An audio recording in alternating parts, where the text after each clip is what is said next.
As I continue to answer the questions that you have, I want to invite you to send me an email if you have questions that you would like answered.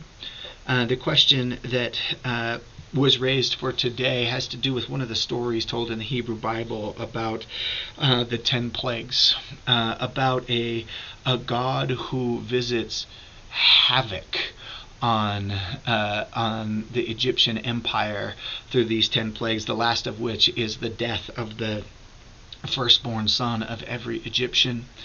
And the question really comes down to, do we really believe that God would do this awful thing and kill the firstborn child of every Egyptian? And I think it's important to understand a couple of things. The first is that the historicity of this story is in question.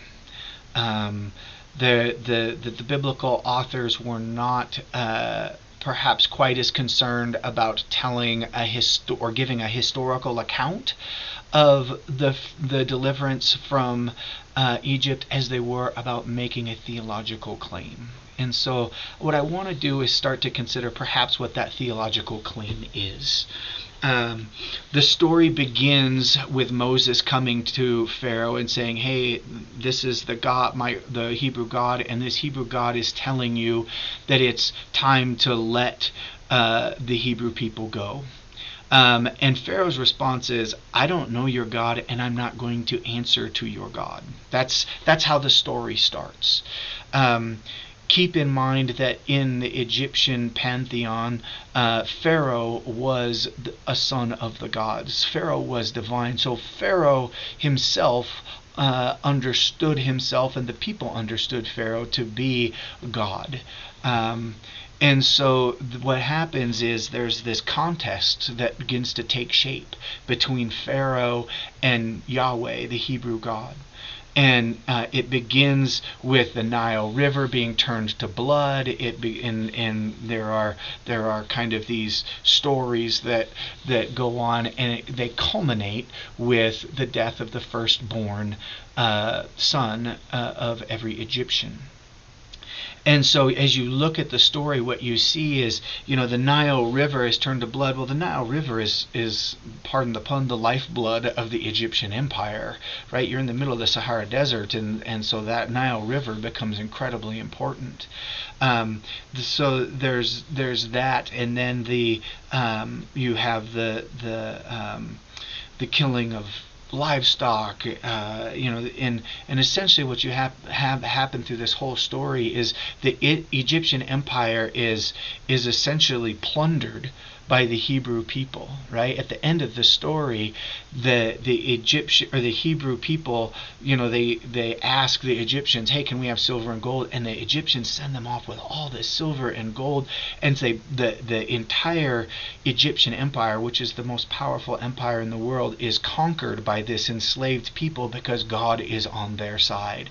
And the last thing that happens, the last plague, is the death of the firstborn. And so the firstborn being the symbol of the future of that particular empire.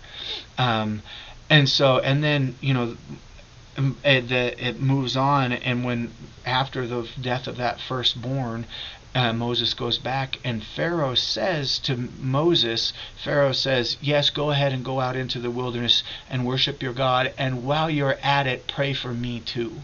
And so there's this shift that takes place in Pharaoh, where Pharaoh goes from, "I don't know your God," to "have your God pray for me." The story is intended to display the ability of God to overcome the most powerful empire in the world and the God of that empire. And and then even after that, right, the entire Egyptian army is wiped out in the Red Sea. So you can see that this whole story is really told to set up the superiority of God over the deity of Pharaoh and the empire that Pharaoh controls. And so when we look at that story, if we look at it as a historical text, we're going to have problems with it. because God murders children, and that should give us problems, right? But if we start to look at this story as a story that they tell for a different purpose, something other than history, then we can begin to understand what it is that they're trying to claim, and maybe even redeem some of that story in a way that helps us to understand what that story might have for us in the 21st century.